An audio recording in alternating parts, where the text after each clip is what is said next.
Good morning, everybody. I'm Tim, and this is my second time speaking here. The first time was about, almost a year ago, and I was in a different place then. I had just moved to Helena. Well, I came here in January of 2018, and so it was this process of getting to know people, and kind of a lonely time.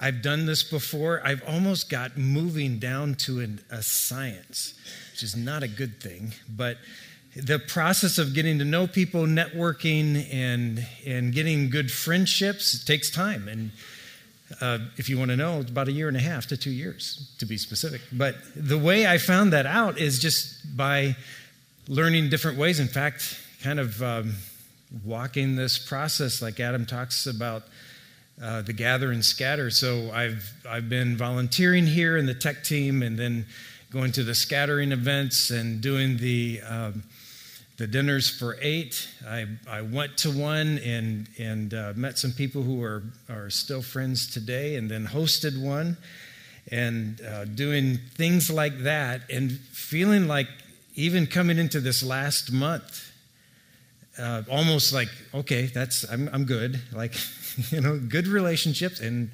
plenty of them.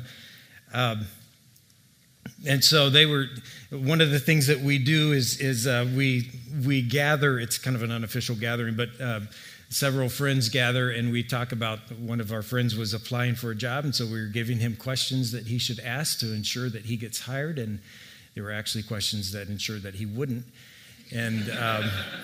And then they were talking about, the next time you speak, you ought to come up dressed as a hobbit and not say anything and just do that. And I didn't. This is not hobbit dress. Somebody coming in the door told me that they were going to hand out those earplugs for everybody today because I was speaking. So obviously getting in a little bit too tight with some people around here. But I'm telling you that because it is a process, and if some of you are at the beginning of that process, just trust that it works, and this is a good family and good community to become part of. As I say that, one of the things that I want to talk to you about is kind of a continuation of where we started when I talked last May, and I told my story and about how I walked away from God and then kind of tiptoeing back or crawling, or however you want to describe that. What I'd like to talk about today is this idea of a question that might bother some of you. It probably in a different day would have really bothered me. I told somebody who's kind of at a different place than I am what the title was, and he was like, "Oh, I'm not coming." It's like, so you heard the title and you're here anyway, so good job. But here's the title. It's When Will God Grow Up? It's a little uncomfortable, but it's part of the question for me, and something that I'd like us to think about today. It's like my concept of God was from where I built it back as a child, and hadn't revisited, and more events and experiences happened, and as they happened, I didn't change my perception of God, so he didn't keep up. He couldn't keep up. And eventually it's like, okay, he doesn't fit into that, and so better without him, really, than with God. I decided to sit during this time because this is a conversation really best had in an informal kind of setting, because it's a conversation. It's not me telling you how I've learned this, because I don't feel like I have. I feel like I'm in the process of learning this, and so I'm kind of throwing it out mid-course. You know how in relationships, it's easy to say, well, when I figure it out, I'll tell you what I figured out, and that doesn't really work in a relationship. And it doesn't in this either. I think the thing is, I want to throw this out to you and see if it resonates with you, maybe stirs up some thought and conversation, and hopefully community, because it's one of those questions that I think takes community to really resolve. I want to start with a Gospel of John, where John begins his gospel the same way Moses began the first book in our Bible. In the beginning, God. And John starts it this way. He says, in the beginning, the Word already existed, and the Word was with God. So he's almost like filling in a few of the details. And he existed in the beginning with God, and God created everything through him, and nothing was created except through him. And the Word gave life to everything that was created, and his life brought light to everyone. So John starts his gospel in this thing of introducing who is Jesus. And he says, here's the thing. He's taken some Greek philosophy, and he says, in the beginning was the Word. In other words, words have power. They have meaning.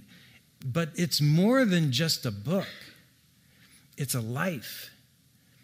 And rather than God just writing a book and giving it to us from heaven or saying this is how you should live, his word was a person. And that person talked about life.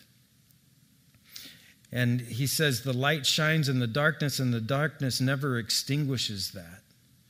You know, my restored life doesn't just come through a knowledge of this book. And, you know, for me, the way I was raised and the way that I was trained, this is everything.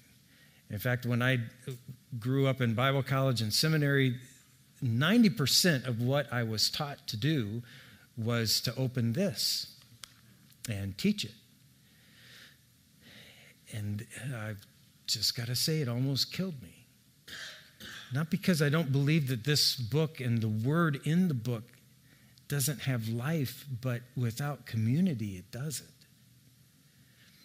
And one of the things that has become so meaningful to me is that as a hospital chaplain at the VA, one of the things that I get to do is I get to go in, and people who are at all kinds of different places in their spirituality, I just get to walk in and connect, and there's something life-giving about that, especially in trauma, that we get to share experiences, words, and not words that heal. I don't know what they need to heal.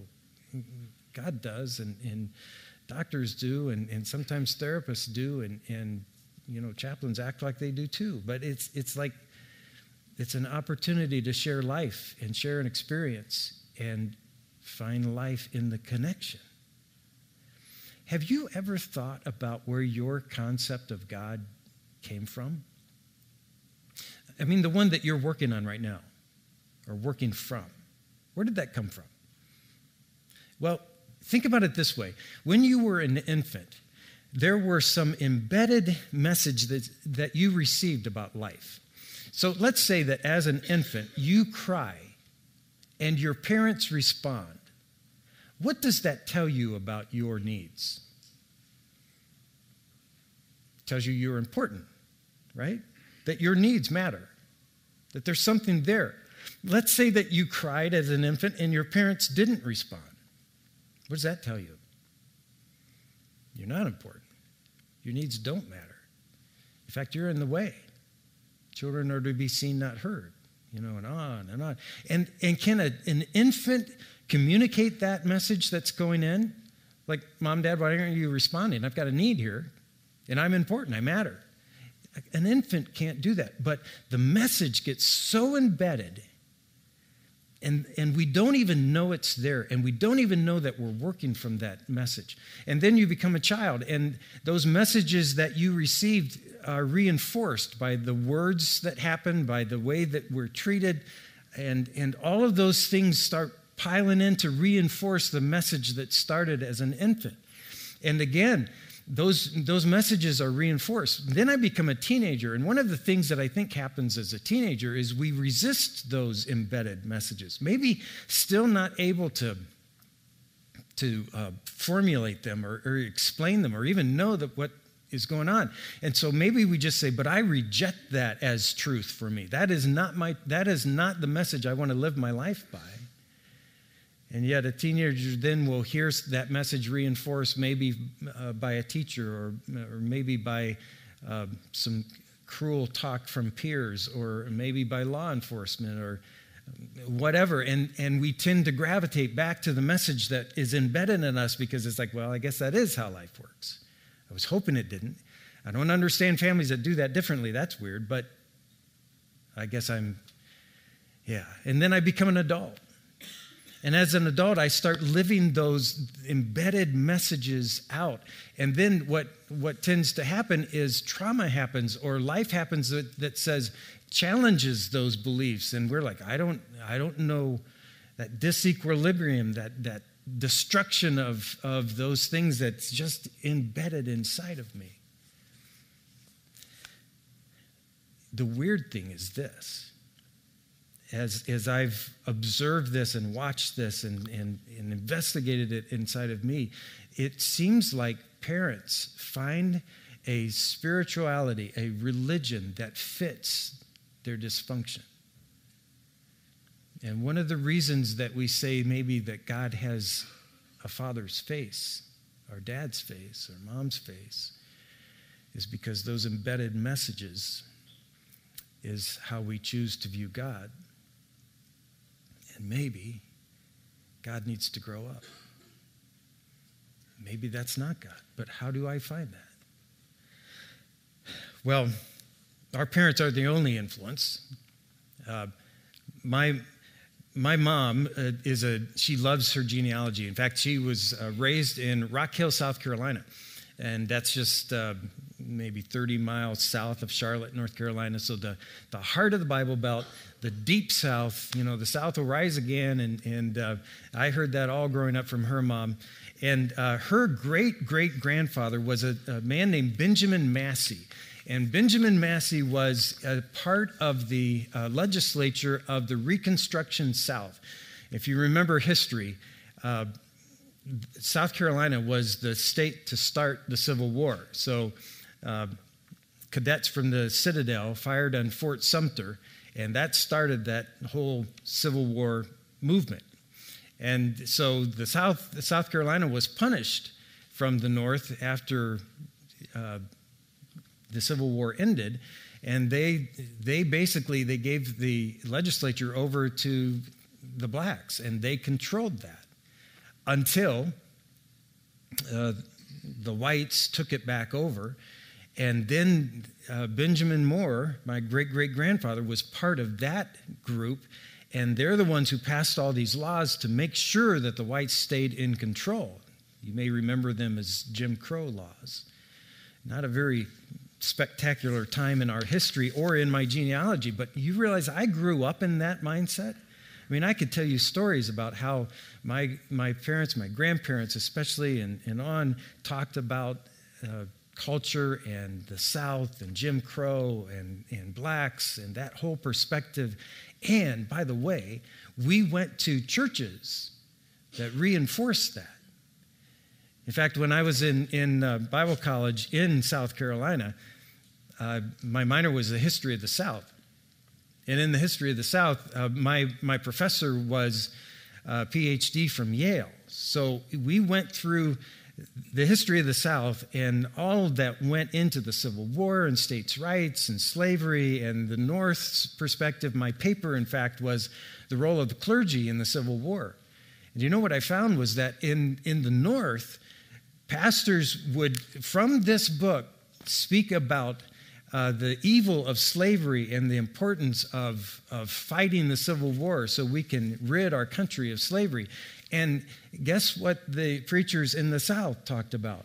From this book, about the importance of slavery and states' rights and the need to stand up for that by going to war. Is it possible that I was affected by that and am affected by that? And do I realize how deeply embedded in me that is? I wonder this sometimes. What would I be like? What would I believe if I was born in India or China or the Middle East? Would I be Hindu? Would I be Buddhist? Would I be a Muslim? I don't know. And I don't know how to even answer that question. But what that does to me is it does force me to start asking questions of my faith and who God really is and what God's really like. So here's the question is, what if my view of God is trapped in my childhood? Or maybe another way to say that is, what part of my view of God is trapped in my childhood, and what part of that maybe needs to grow up? What if God's aware of the influences of my childhood? What if God even works within my limitations of culture and history and parenting? He's aware of that, and he works with it. And this, I think, is in the Bible. In fact, in Galatians 4, Paul writes to the Galatians, and he says this, think of it this way, if a father dies and leaves an inheritance to his young children, those children are not much better off than slaves until they grow up. Even though they actually own everything their father had, they have to obey their guardians until they reach whatever age their father set. Think about it this way. So is Paul saying, hey, slavery's good, I'm going to use it as an example here? Or is he saying, here's an example that you get. You live here. You understand this. This is kind of your culture, your tradition. He's talking to Jews here. He's talking to the Jews in a Gentile area, and he's saying, now in your culture, here's how things work. You get that? Now let me apply this to your relationship to God. And that's the way it is before Christ came. He says, we were like children. We were slaves to the basic spiritual principles of this world. This sounds like even, is he saying, I get it, you're slaves to your culture. You're slaves to your history. You don't have to stay there. In fact, that's where he says, so then when the right time came, or when I was ready, God sent his son, born of a woman, subject to the law. So God sent Jesus into a world as it existed, not above the world, saying, this is where you need to come before we can talk. It's like he sent Jesus into that world. Born of a woman, subject to the law, and God sent him to buy freedom for us who were slaves to the law so that he could adopt us as his very own children. One of the things that hit me was that I think growing up, my idea of what God's goal was in my life was that God was to take away the limitations of my humanness to make me more divine. And what I discovered is God made me, formed me out of the dirt, and breathed his spirit into me.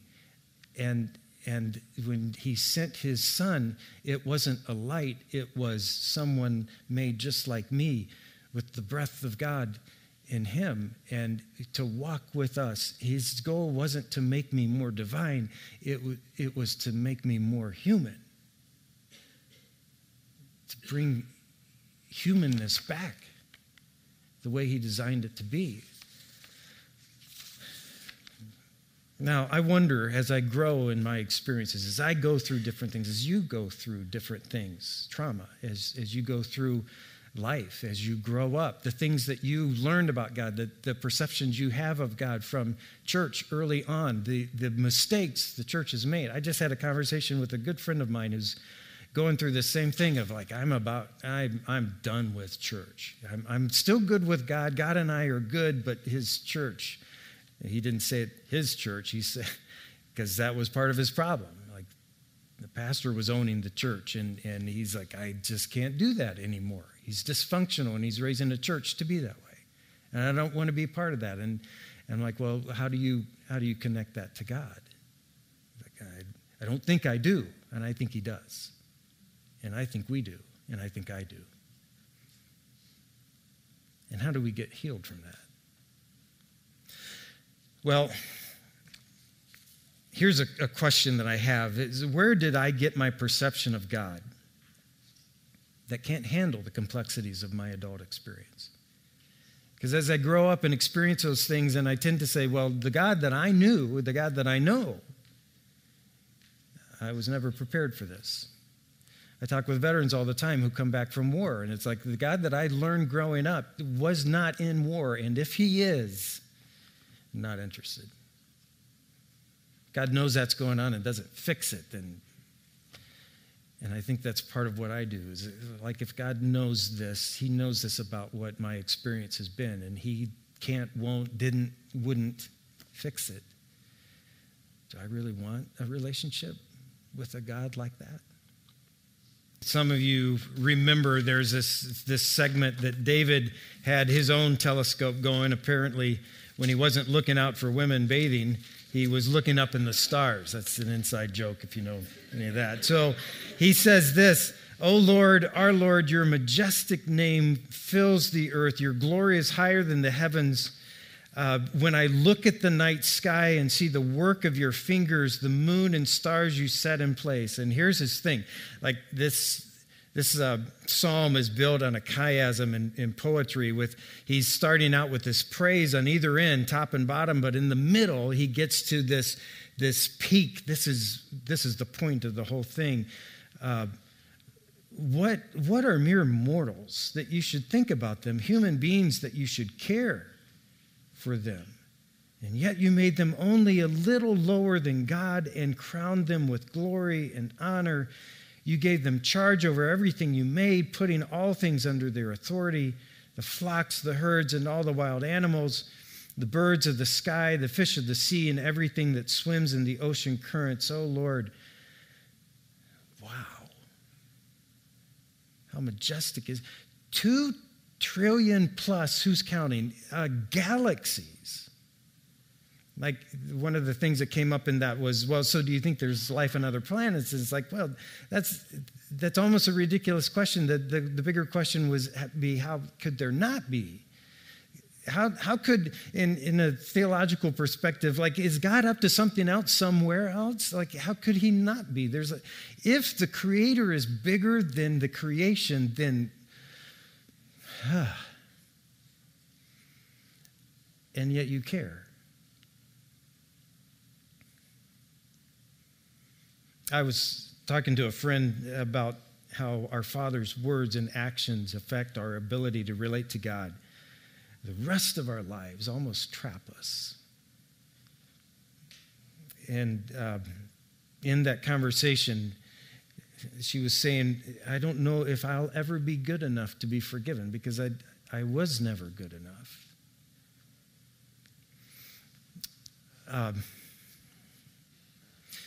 Are we trapped inside of that message that we were given as an infant that's embedded inside of us? Like, will we ever get freed from that? And that's, by the way, I think the experience of the gospel writers. John says in verse 14 of John chapter 1, he says, "So the Word became human, made his home among us, and he was full of unfailing love and faithfulness." And by the way, I've read that many times, and that's the last thing I see. What does it mean for Jesus to have been full of unfailing love and faithfulness? Because I've never experienced that from my dad, and therefore from God. Because if I couldn't please my dad, then how could I ever please God? And he says, "And we have seen his glory, the glory of the Father's one and only Son." And then John says, and I don't have this up here, but just follow this thought. In 1 John carries on this idea of, in the beginning, God, and God was the Word made flesh, and we saw him full of the Father's unfailing love and faithfulness. And he says, "We proclaim to you what we ourselves have actually seen and heard, so you may have fellowship with us, and our fellowship was with the Father and with his Son, Jesus Christ." I don't know what John's background was, what his family was like, but he says there's something about we heard and we saw and we touched God in a body made from stardust. And we want that experience that we had, that fellowship, that communion, the community we had with God. And we're writing these things to you so you may experience joy. And so this woman who was saying, I don't know that I'll ever experience that sense of forgiveness and joy. are we trapped? And do we think that God's like that? And is it really more about my experience growing up, my culture, my society, my experiences, my parents? What if my perception of God needs to grow up to match the universe that I'm a part of?